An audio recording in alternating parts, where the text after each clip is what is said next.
चला. नमस्कार मित्रांनो, तुमच्या सगळ्यांचं आपल्या युट्यूब चॅनलला स्वागत आहे. मी तुमचा विक्की भालेराव.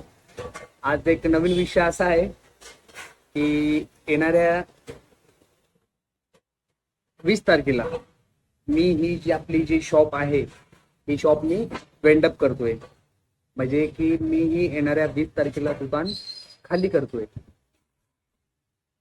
काय आता सध्याला मी ज्या एरियामध्ये आहे हा एक स्टुडंट एरिया आहे. बट इथं सगळे असे कॉलेजचे मुलं आहेत. कस्टमर खूप आहेत. पण इथं गव्हर्नमेंट कॉलेजचे असल्यामुळं ग्रामीण भागातली मुलं जास्त आहेत. जेणेकरून कसं त्यांच्या घरची कंडिशन जी आहे ती एकदम मीडियम आहे. तसं प्रत्येकाची नाही आहे, मोजकेच असे काही आहेत. पण इथं जे आयटम जे आहेत आपले पसरले, त्या आयटमचे जे रेट आहेत म्हणजे आपले पोहा,